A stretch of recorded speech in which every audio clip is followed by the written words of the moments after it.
Ya, mohon maaf, 2 minggu sebelumnya Pak Hafid masih ada kegiatan sehingga kita belum bisa mengadakan kelas daring ya. Nanti dalam ini minggu ini dan juga minggu depan nanti ada hari yang kita akan adakan kelas pengganti sehingga hutang 2 pertemuan saya akan saya ganti ya. Untuk hari, tanggal dan jamnya nanti menyesuaikan ya. Nanti akan Pak Hafid informasikan berikutnya.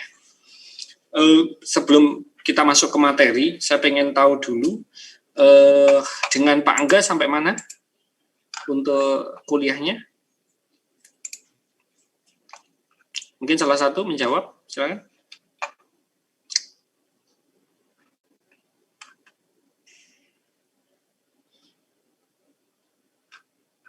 Perancangan antarmuka. Sampai mana itu perancangan antarmuka itu? Sudah belajar sampai mana?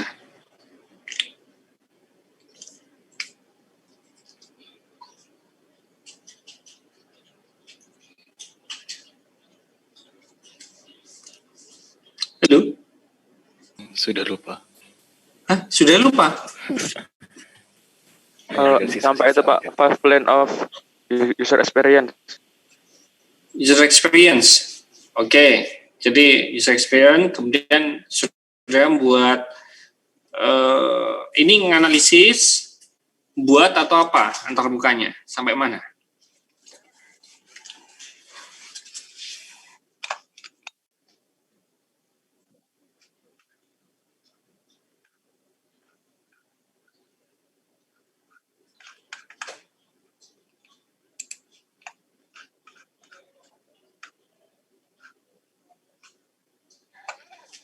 Halo? Pak. Ya, Mbak Ulfiatun, silakan.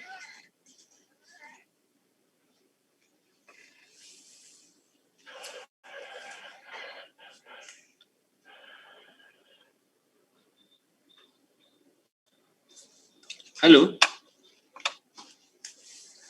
Terakhir buat user persona, Pak. User persona. Oh, ya. Yes. V ya. Kayak gimana itu? Yang dihasilkan seperti apa? Analisis atau dijelaskan atau membuat apa? User personanya. Hasilnya bentuk desain, Pak. Desain ya, user persona. Oke.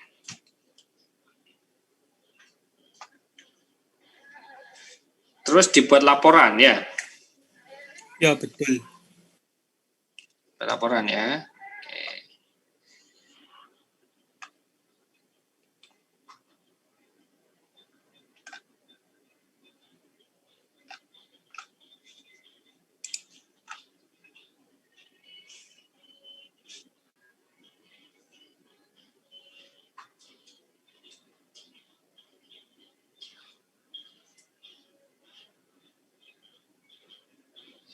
Terus kemudian selain persona itu kan pertemuan ke-6 ya. Yang terkait antarmukanya berarti apa kemarin?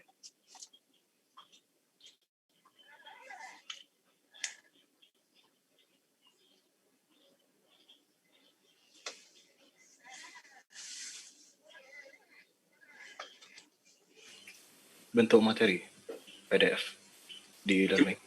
Gimana Mas? Mas Alif? Ada di e-learning materinya. Loh, bukan materinya. Saya tanya ke kalian. Belum. Berarti belum sama sekali. Hah?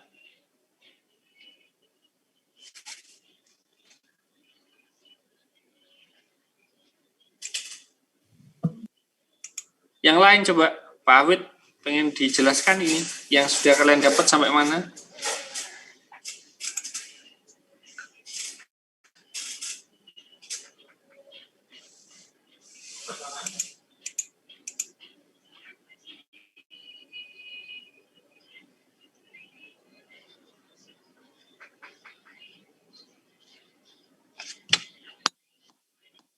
Nyampe user interface, Pak. Iya, kan Materinya tadi apa bikin aja, user persona ya, Ya. melakukan analisis. Itu di tugas pertemuan 6 kan? Terus pertemuan 7-nya sebelum UTS apa yang dilakukan? Mohon maaf Pak sebelumnya. Itu untuk pertemuan sebelum UTS, seingat saya nggih, itu kita disuruh ngerangkum materi HCI 346 kalau nggak salah. 3456. Oh, jadi merangkum ya? Nggih, merangkum Pak. 346. Merangkum Pak. Oh, alah, gitu. Oke. Jadi terakhir kalian belajar tentang user persona ya. Iya Pak. Iya Pak. Oke, coba saya mau lihat dulu apa namanya.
Oke, saya harus tahu dulu saudara sampai mana ini anunya.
Oke ya, sebelum kita mulai, Pak Fit mau tanya dulu, sebenarnya apa sih user persona itu?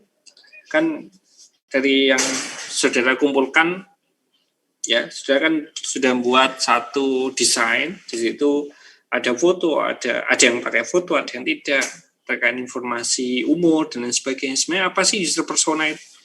Dan apa fungsinya buat satu UI? Ada yang bisa jawab? User persona itu seperti Pak, menceritakan pengalaman si user tentang sebuah aplikasi yang pernah dia pakai seperti apa. Jadi kita sebagai develop bisa mengetahui bahwa keinginan user seperti ini. Seperti itu, Pak. Oke. Tentang Itu user experience atau user persona ya? Kalau sama user experience, sudah belajar user experience ya?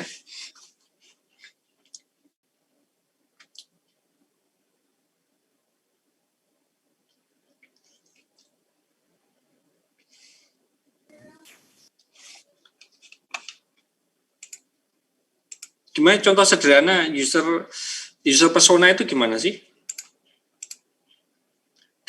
Ketika saudara membuat satu produk UI, kemudian dikaitkan dengan user persona itu, secara sederhana contohnya apa? Ada nggak? Ada yang bisa jelaskan nggak ke Pak Hafid?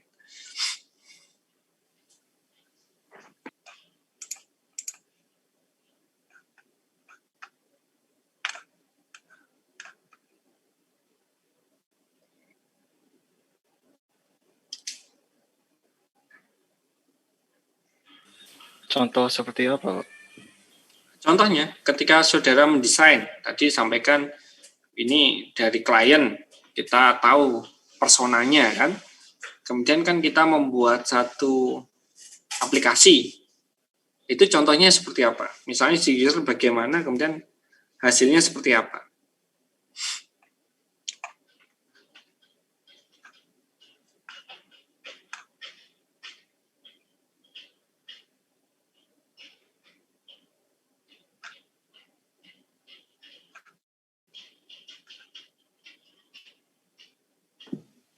Misi Pak. Silakan. Kalau menurut saya nih, kayak misalnya itu dari segi sifat si user, misalnya si user itu nggak bisa nggak bisa terlalu menguasai sistem web misalnya, atau si user itu nggak suka hal yang bertele-tele, atau juga bisa suka hal yang paling sederhana. Nah dari situ kan kita bisa menyimpulkan bahwa si user itu suka aplikasi yang fleksibel, juga tidak banyak tampilan, habis itu juga lebih mudah dipakainya, lebih mudah dipahami. Mungkin dari situ kita sebagai developer bisa mengaitkan hubungan user persona dengan produk yang kita buat. Oke. Ya bagus Mas Hito. Oke, mungkin ada yang mau menjelaskan lagi dengan bahasanya sendiri. Bagus tadi Mas Hito.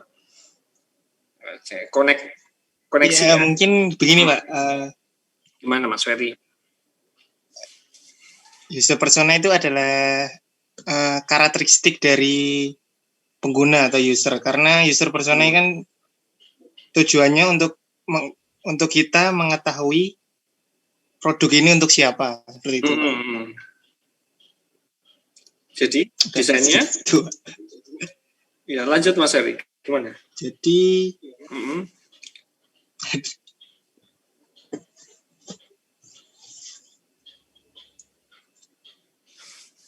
jadi kita membangun desainnya sesuai dengan apa yang sesuai dengan karakteristik pengguna gitu Pak. Dari yang bersangkutan gitu ya. Saya gini, contoh. Iya, dari yang bersangkutan. Nah, contoh sederhana kan saudara bikin itu profil ya. Bikin desain ya. Itu yang dikumpulkan ya. Saya gini, saudara sebagai seorang developer, kemudian didatangi satu perusahaan. Perusahaannya apa ini? Lihat dulu. Oh, kelas B. Oh, perusahaan edukasi. Kalau perusahaan edukasi, edukasinya apa ini? Katakanlah ya. Oh, begini ya. Oh, ternyata perusahaan edukasi untuk anak-anak kecil dan lain sebagainya. Nah, dari situ kita sudah dapat itu keterangan yang sudah rangkum itu dan sebagainya. Nah, dari situ kita bisa membuatkan profilnya. Misalnya si guru itu saya pengen dibuatkan satu website profile. Maka website profilnya itu mencirikan sebenarnya dia itu apa. Misalnya dia seorang profesor teknik. Ya berarti nanti website profilnya akan relevan dengan apa yang dia mau. Itu dalam konteks ketika saudara menerima pesanan. Tetapi ketika saudara mengembangkan satu aplikasi, apa sih pentingnya memahami satu user persona? Contoh begini, saudara bikin aplikasinya sekarang yang ngetren itu ada interaksi dengan AI-nya katakanlah, ya, artificial intelligence berupa agentnya berupa representasi satu orang ya digital yang akan menjawab pertanyaan saudara. Nah, maka ketika saudara membuat avatar untuk AI saudara, disesuaikan dengan daerah yang dituju. Katakanlah saudara membuat khusus buat orang Bandung, ya, bikin avatar yang tampilannya seperti orang Bandung. Atau kemudian saudara membuat untuk orang Bali. Nah, maka nanti avatarnya juga orang Bali. Kenapa? Pertama yang perlu kita pikirkan adalah dengan kita menguasai user persona, kita bisa membuat aplikasi yang appropriate, yang sesuai ya, yang suitable. Nah, itu yang paling penting. Jadi tidak hanya berujung bahwa ini ada foto, kemudian umurnya berapa, kemudian hobinya apa, dan lain sebagainya. Tapi nanti itu dirupakan dalam bentuk antarmuka yang relevan dengan calon pengguna, atau kalau sifatnya pesanan, maka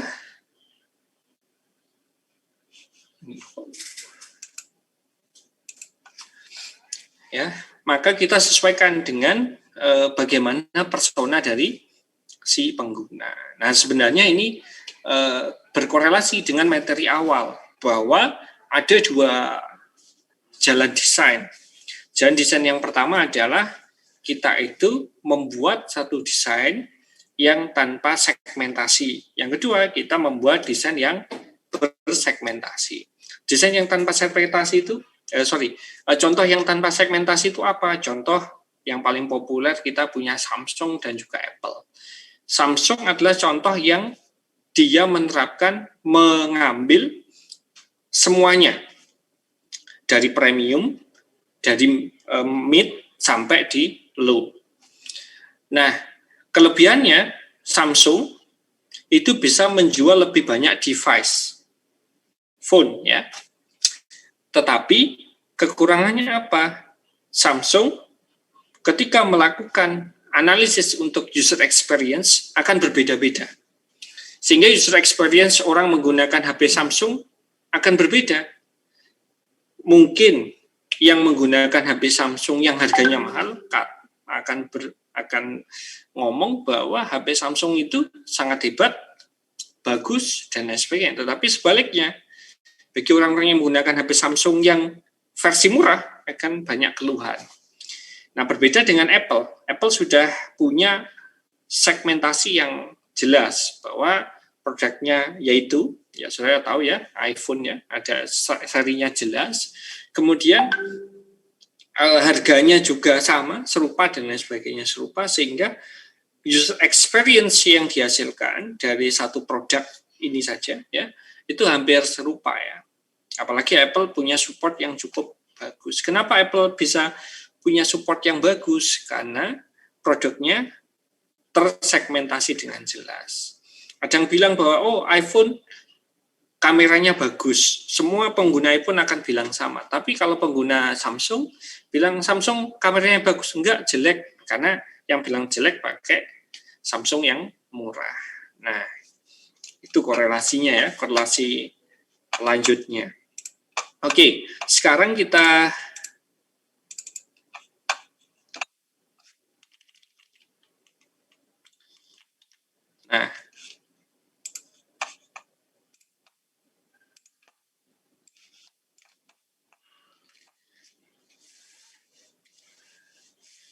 lanjutkan dulu, kita singgung sebentar soal materi afektif ya.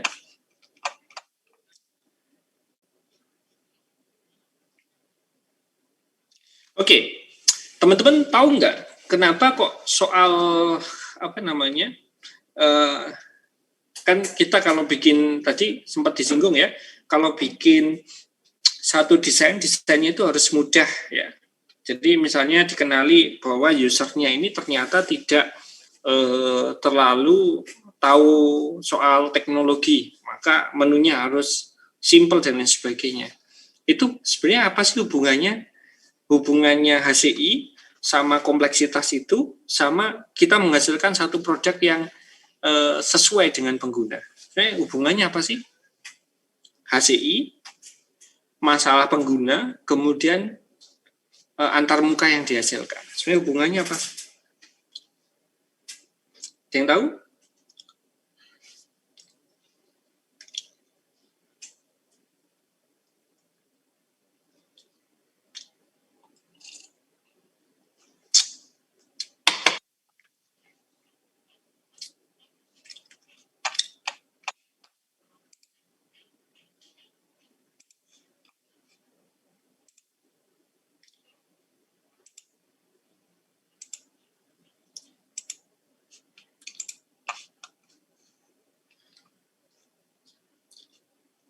Ada yang tahu? Atau saya sederhanakan, pilarnya HCI itu ada berapa? HCI punya berapa pilar?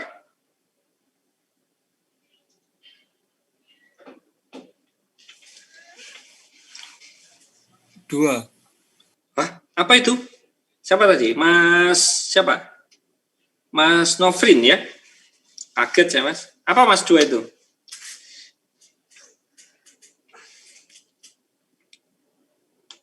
Mas Nofrin?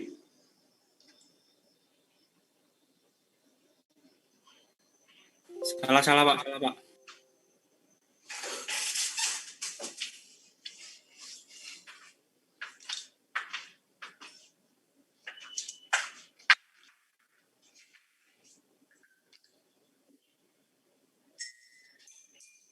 Halo Mas Nofrin? Yang benar gimana Mas?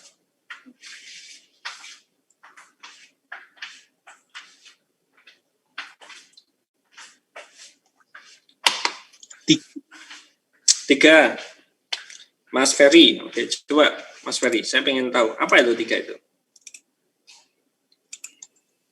Saya baca dari materi sebelumnya itu ada yang dokumen pedoman atau proses. Habis itu user interface sama ulasan pakar. Itu pilar ya? HCI pilar? Iya, Pak. Oke. Tadi Mas Nofrin, dua atau tiga Mas Nofrin? Oke, terima kasih Mas Ferry. Coba saya beralih ke, mungkin Mbak Ulfi mau menyampaikan pendapat?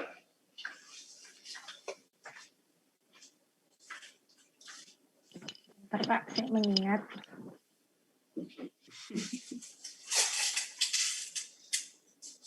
Ini nih, yang fotonya bawa bunga ini. Mas Putra, Prasiesa Abimanyu. Mas Putra?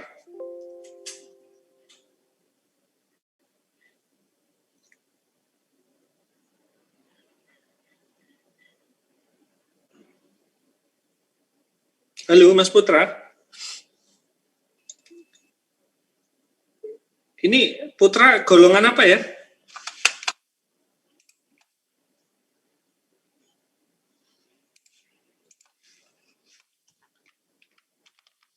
Halo Mas Putra.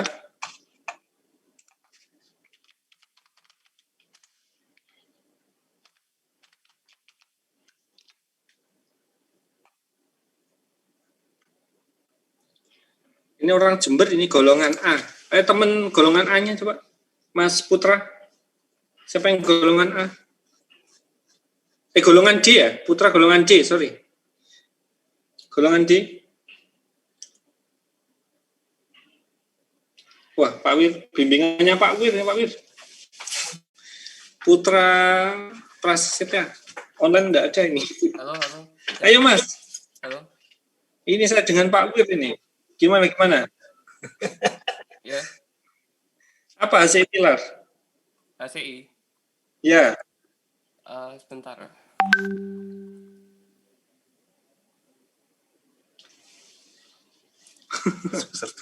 Semester 3 ini. Pak Wir ya ini. Iya, saya. Yang dulu ini.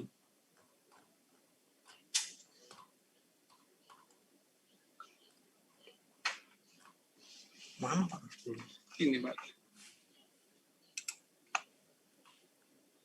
Oh, Andong Sari Kerajaan Ambulu.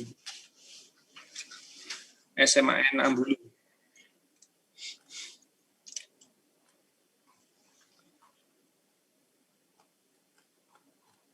Oh, itu aktif Pak.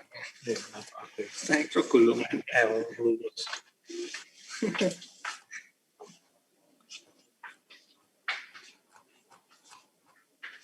Ya Mas Putra gimana?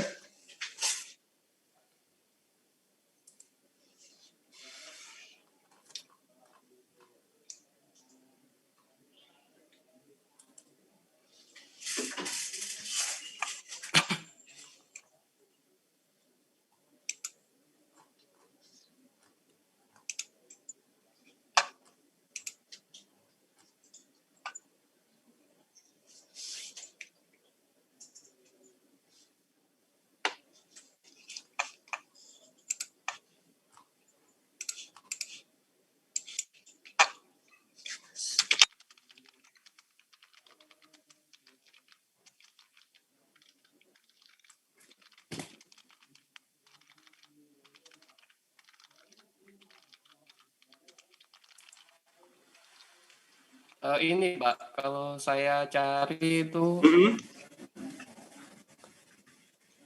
Oke. yang penting dalam BCI itu ada UI.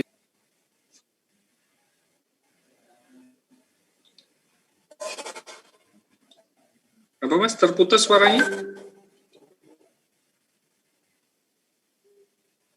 Halo?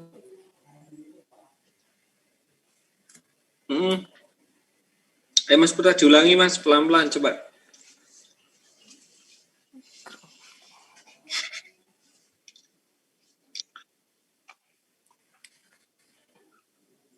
UX sama usability. UX sama? Usability. Usability. Oh, oke. Ya. Oke, Mas Putra, terima kasih.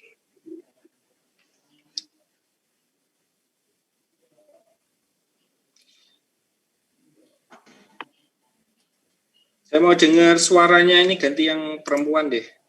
Saya pengen dengar suaranya Shofi Imani Wardiana. Mbak Shofi?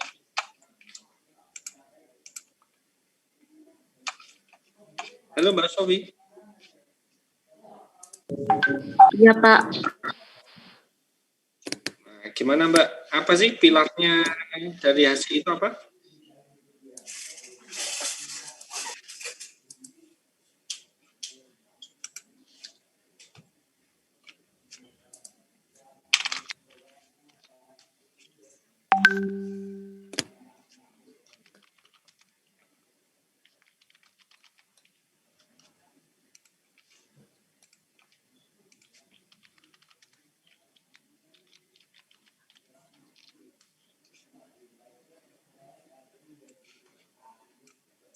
Halo, Mbak Sofi.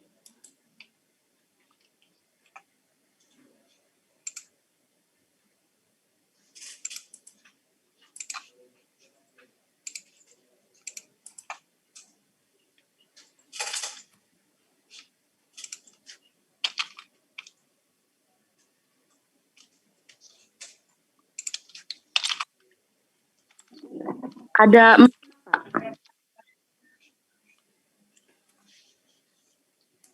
Mbak Sofi ada di Sumeneb atau di Jember ini Mbak Sofi? di Sumeneb Pak. Di rumah ya? Iya Pak. Ya, oke. Coba Mbak Sofi, apa Mbak Sofi? Hasil pilar apa? Kenapa Pak? Apa hasil pilar itu apa Mbak Sofi?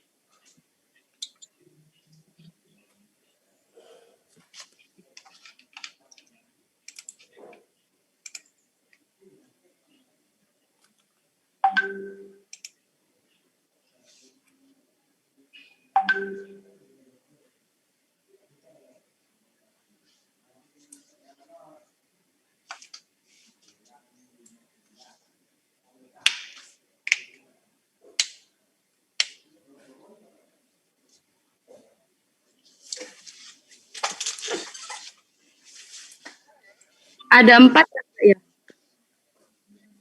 Ya, apa Mbak?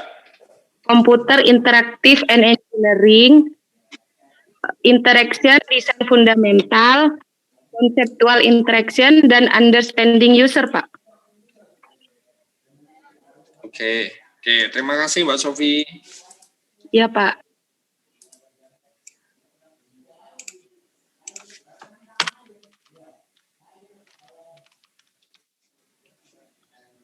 Oke, ini Racih dan Rosyid ini satu ini ya, satu akun ya, Mas Racih, Mas Rosyid.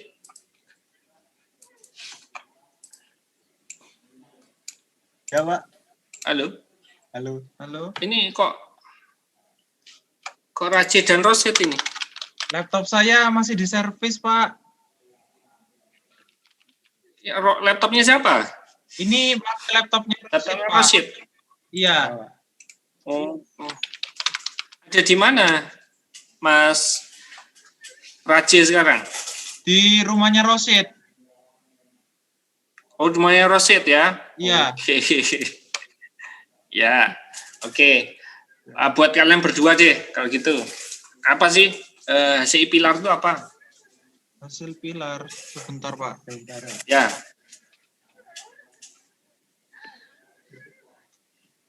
Hasil pilar.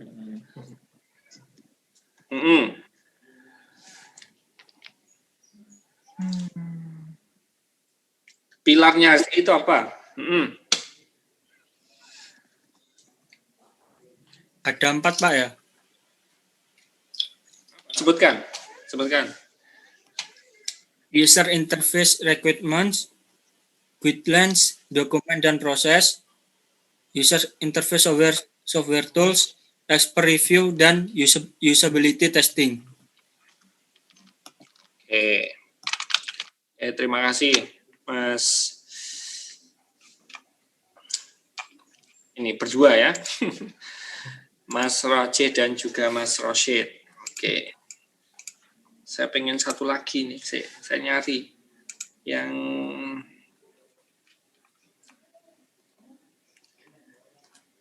cewek di ini. Oke, Mbak Shenila. Halo? Mbak Shenila? Iya, Pak. Apa Mbak hasil pilar?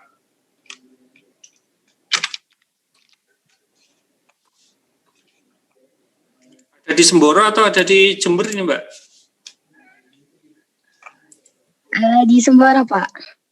Ada di rumah ya? Di SIM-nya itu diupdate Mbak.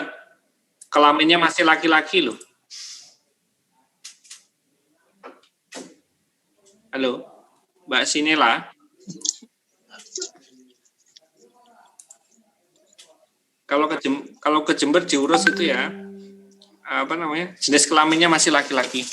Oke, silakan. Pak. Iya, dilihat simulannya. Iya, ntar lagi. 3 pilar HCI,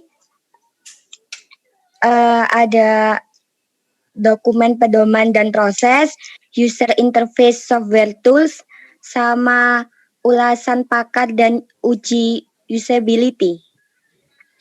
Ulasan pakar dan usability. Oke. Ya, diurus ya Mbak Sinila. Iya, Pak. Terima kasih. Ya, sama-sama. Baik, oke teman-teman ya. Ini jawabannya beragam. Saya perlu jelaskan bahwa HCI Pilar itu intinya ada 3. Ya, Human Computer Action. Karena ketika kita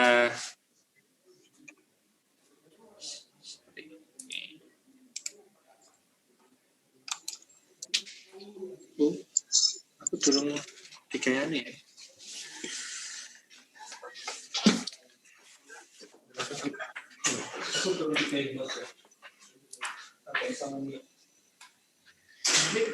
Ya, saya dijelaskan tuh.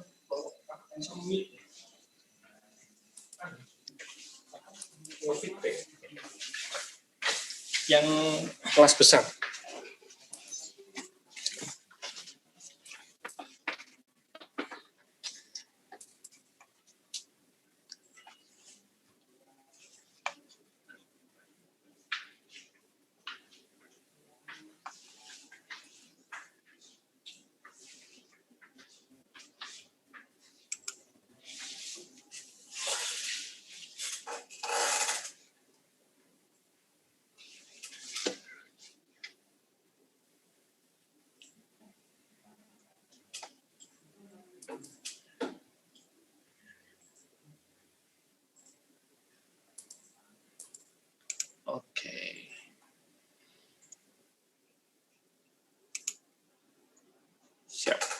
Matur Mas Hafid. Oke ya.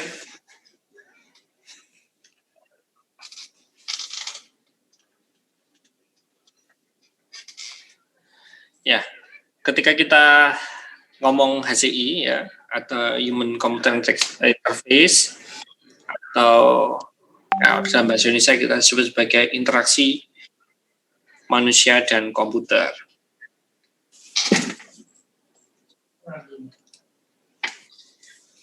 Ya, yang terpenting dalam interaksi manusia komputer adalah apa?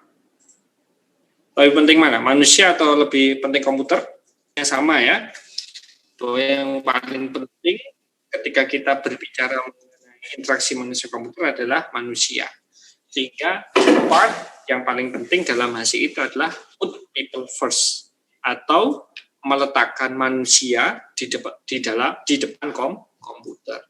Jadi secara konseptual, jadi bukan manusia yang menyesuaikan dengan komputer, tapi komputerlah yang dipaksa menyesuaikan dengan. Nah, sehingga dari hal tersebut HCI punya 3 pilar. Nah, 3 pilar ini nanti akan diturunkan banyak, termasuk tadi ketika kita ngomong soal user persona. Yang pertama yaitu usabilitas, ya, atau usability, kemudian usefulness, yang terakhir yaitu mental models. Ya, terkait tadi ketika saudara ngomong mengenai bahwa kita harus membuat interface yang simple, yang mudah dipahami karena orangnya tidak paham komputer ya, itu namanya kita dalam aspek mental model. Kita memodelkan atau kita sudah punya gambaran bagaimana sih ya mental dari pengguna. Nah, selain itu kita juga mengukur ya tingkat kognitif. Kognitif itu apa? Kemampuan seseorang untuk mengenali, kemudian memberikan reaksi dan seterusnya ya. Nah, kognitif dari seorang juga perlu kita ukur. Nah, sehingga ketika tadi saudara sudah ngomong soal user persona, itu harus dilanjutkan lagi. Nah, dalam kajian segmentasi user, ketika saudara mau membuat satu aplikasi untuk orang anak-anak TK katakanlah, maka tampilannya harus sangat simple ya. Anak TK cenderung suka dengan warna-warni ya, warna yang beragam, warna yang kontras dan sebagainya. Nah, kesemuanya itu harus diakomodir di aplikasi saudara, termasuk penggunaan font yang besar, font yang lucu ya, jauh dari kata serius dan lain sebagainya. Sebaliknya ketika saudara membuat satu aplikasi yang serius ya, yang digunakan di perusahaan ekspor impor katakanlah, maka saudara menggunakan font-font yang kecil ya. Mungkin seperti di online, saudara bisa menggunakan font ukuran 10, 11 ya, atau maksimal 12. Kemudian icon-iconnya juga tegas dan sebagainya, representasi gambar, warna dan sebagainya itu juga cukup tegas. Nah, pemilihan seperti ini butuh kemampuan saudara untuk menganalisis sehingga bisa menghasilkan satu antarmuka yang baik. Nah, di materi sebelumnya, saudara juga sudah belajar mengenai efektif ya, efektif aspek di dalam HCI. Ini sedikit saya mereview ya, efektif aspek ya. Nah, di sini di dalam efektif ini yang saat itu tugas saudara membuat user persona, yaitu terkait dengan interface yang ekspresif. Kemudian kita juga mengukur tingkat frustasi user, seperti tadi disampaikan ya, salah satu rekan saudara, bahwa kita juga harus tahu, oh si user ini ternyata tidak begitu paham teknologi, jadi harus dibuatkan antarmuka yang sederhana. Persuasif teknologi yang persuasif ya, jadi encourage people ya. Kemudian automorphism ya, and interaction design. Kita bisa membawa ya objek-objek yang ada di dunia nyata. Contohnya kalau dulu kita pakai Office, kita ada anjing ya sebagai guidance kita dalam menggunakan Office. Saya lupa 2000 atau ini saya lupa ya. Kemudian interface agent and also physical toys. Kemudian conceptual model between effect and user experience. Nah, user experience ini yang menjadi cukup menarik ya.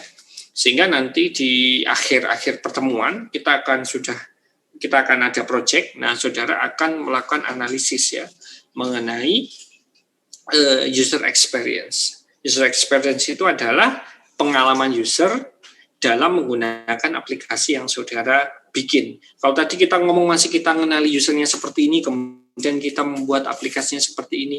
Nah, di dalam user experience kita lebih dari itu, kita coba untuk melihat pengalaman pengguna ketika berinteraksi dengan antarmuka yang saudara kembangkan.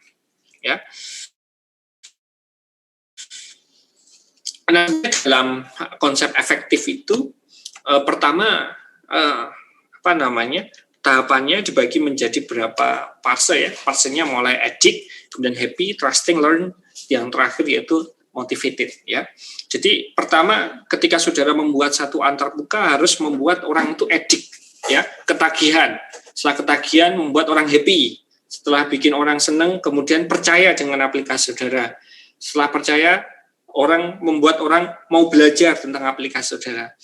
Yang terakhir, orang termotivasi dengan produk saudara. Lagi-lagi saya harus mengambil contoh Apple ya, di mana biasanya fanboys Apple, kalau Apple diserang oleh Samsung, maka dia akan melawan ya. Nah, itu dia sudah sampai di tahap motivated ya. Sudah nggak addict lagi. Jadi misalnya kenapa si Apple memaksa kita untuk masuk di lingkungan yang dia buat sendiri ya, environment-nya sendiri, sebenarnya itu untuk membuat kita addict ya.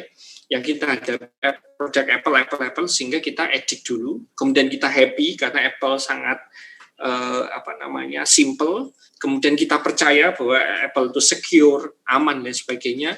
Akhirnya kita belajar mengeksplor lebih dan terakhir kita termotivasi untuk menggunakan bahkan membela produk-produk Apple, contoh iPhone yang terkenal ya, yang biasa dibuat bahan meme ya, meme itu.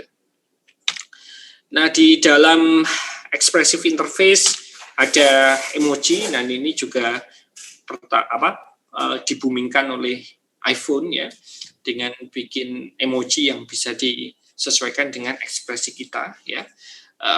Walaupun banyak kontroversinya, katanya itu nyontek ya, dan sebagainya. Ya, terlepas dari itu cukup bagus karena dia benar-benar bisa membuat satu interface yang ekspresif. Apalagi kalau sekarang kita sudah masuk era yang feel free ya untuk berinteraksi dengan yang lain karena banyak dimediasi oleh multimodal aplikasi. Nah, kalau dulu mungkin kita cukup senang dengan Line dan sebagainya. Oke. Kemudian which one do you like ya? Apakah antarmukanya iPad atau Windows ya? Ini kembali saya nggak bisa decide which one better, tapi sesuai pengalaman saudara. Kalau saudara punya banyak pengalaman menggunakan produk-produk Apple, saudara pasti akan lebih nyaman karena ini akan terlihat lebih bagus secara mental model.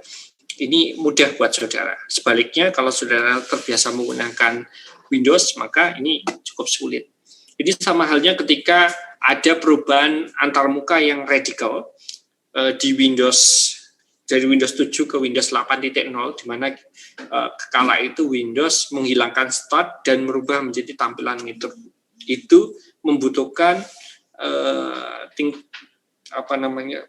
menghasilkan stres yang cukup banyak di kalangan pengguna Windows, dan banyak yang mengeluhkan. Akhirnya di Windows 10 muncul lagi start menunya ya, contohnya seperti itu, dan metronya sebagai opsional karena untuk versi tabletnya ya. Oke, kemudian friendly interface, kemudian Clippy tadi yang saya sebutkan ya. Kemudian user frustrations. Ini juga penting, harus saudara pikirkan. When an application doesn't work properly or crash ya. Kalau dulu kita pakai Windows, ketika crash langsung muncul kode-kode error ya.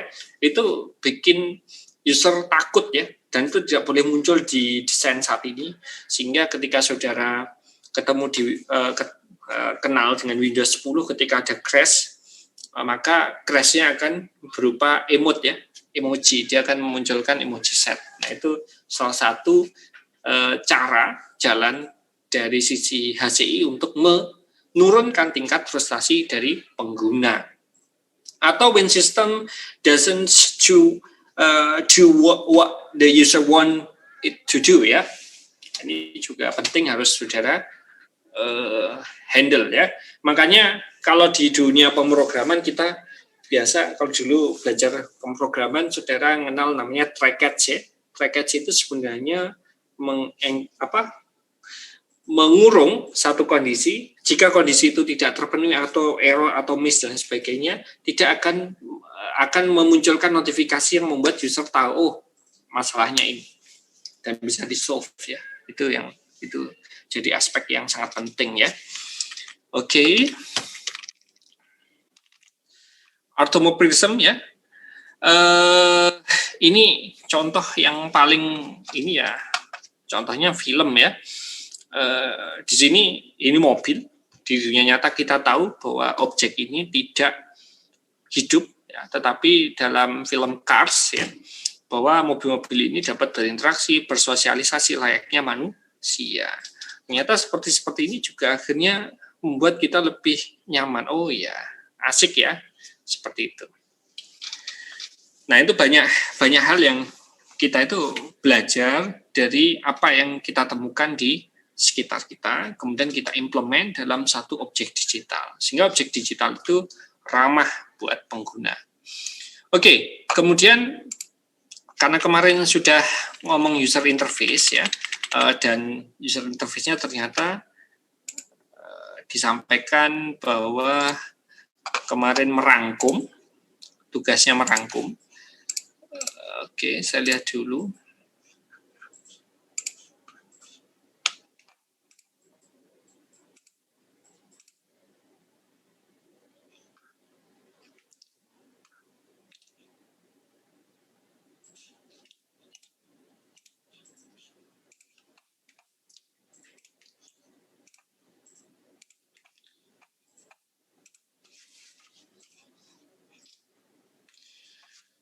Oke, user interface.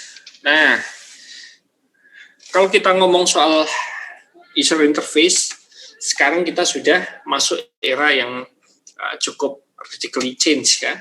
Kita sudah masuk di era bahwa komputer itu adalah komputer tersebar. Nah, biasa disebut sebagai IoT ya, Internet of Things. Jadi setiap device itu dapat berkomunikasi satu sama lain. Kulkas bisa berkomunikasi dengan handphone, kemudian lemari, lantai, kaca, dan lain sebagainya bisa berkomunikasi satu sama lain. Nah, konsep ini kemudian menghasilkan satu implikasi terhadap materi kita, HCI ya, di mana ternyata dari masing-masing device itu juga punya antarmuka. Nah, antarmuka ini ternyata juga harus dipikirkan secara HCI atau secara interaksinya. Nah, padahal cara interaksinya berbeda sama sekali dengan era awal komputer. Kalau dulu kita harus pakai mouse, pakai keyboard, sekarang kita cenderung natural ya. Paling sederhana kita menggunakan tangan kita untuk berinteraksi dengan komputer. Kita sentuh ya. Nah, sehingga berapa hal cara berpikir yang harus dirubah. Yang pertama yaitu bagaimana memastikan seseorang dapat berinteraksi dengan informasi ya di dunia kerjanya, untuk bersosialisasi dan juga di kehidupan sehari-hari dengan konsep komputer yang seperti itu ya. Bagaimana user experience-nya? Lawang komputernya nggak seperti dulu ya, nggak cuma kayak gini. Nah, komputernya berbeda. Kemudian bagaimana menghasilkan suatu informasi yang kontekstual dan juga relevan ya untuk people di waktu dan tempat yang tepat. Nah, informasi yang bagus itu adalah bukan hanya kontekstual dan relevan, tetapi dia datang di waktu dan tempat yang tepat. Boleh jadi satu informasi itu bagus, tetapi karena datangnya terlambat. Katakanlah ada informasi pemilu tanggal 9, informasinya disampaikan tanggal 13. Informasinya bagus, tetapi karena disampaikan tanggal 13, menjadi tidak bagus. Ya. Kemudian yang keempat, ensuring that informations that is passed around via interconnected displays, devices, and object is secure and trustworthy. Jadi bagaimana memastikan bahwa informasi yang beredar dari satu display ke display yang lain atau ke device yang lain atau ke objek yang lain itu aman dan juga dapat dipercaya. Oke, ngomong soal ini biar saudara terbuka, kiranya bahwa interface itu tidak hanya website, tidak hanya phone. Ini Pak Afid ada video, silakan bisa disaksikan ya sebentar. Saya play dulu.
Oke, ya.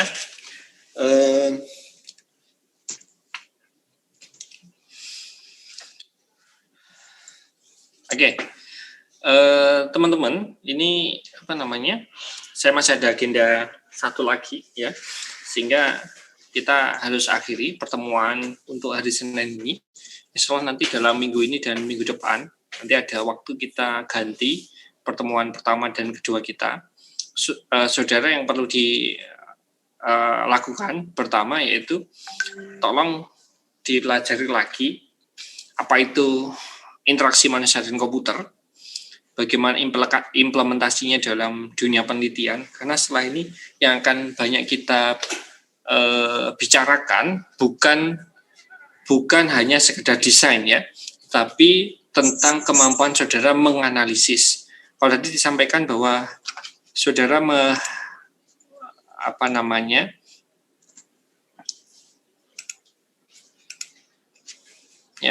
saudara tadi coba memahami satu kondisi pengguna, kemudian saudara akan membuat satu aplikasi yang bersesuaian atau antarmuka yang bersesuaian dengan kebutuhan pengguna. Nah, itu coba saudara pelajari lebih lanjut. Nanti di pekan ini ya, nanti akan Pak Hafid informasikan lebih lanjut. Kita ada kelas pengganti, sehingga materi yang disampaikan harapannya sampai akhir semester nanti tetap tercapai sesuai RPS yang sudah dicanangkan untuk mata kuliah ini. Baik, saya memang suka nanyain ya, jadi saudara memang harus siap, karena saya catat ini. Saya kadang iseng nanya begini, beberapa nggak menjawab. Nah, berarti kalau yang nggak menjawab itu, saudara login aja, kemudian sudah tidak aktif dalam diskusi. Nah, ini juga jadi catatan buat Pak Hafid, karena kenapa saudara tetap punya kebutuhan untuk terus belajar. Nah, daring ini tidak menjadi halangan. Nah, belajar artinya saudara harus konsentrasi dalam satu waktu tertentu, ya, dan saudara harus benar-benar menguasai apa yang dipelajari. Harapannya begitu.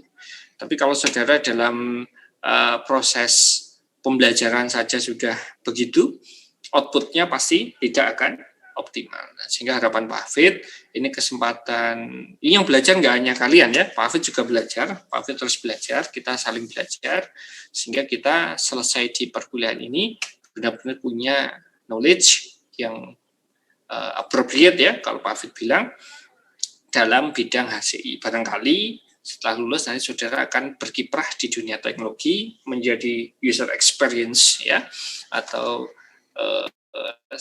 seenggaknya menjadi seorang programmer user interface. Jangan salah, itu satu profesi yang sekarang banyak dibutuhkan, dan bagus tidaknya aplikasi kalau menurut user itu bukan back end-nya tapi front end-nya, karena bagi user sistem itu adalah front end-nya ya. Baik, nanti akan kita sambung di pertemuan berikutnya. Sekian dari Pak Hafid, akhirul kalam. Assalamualaikum warahmatullahi wabarakatuh. Waalaikumsalam warahmatullahi wabarakatuh. Warahmatullahi wabarakatuh. Waalaikumsalam.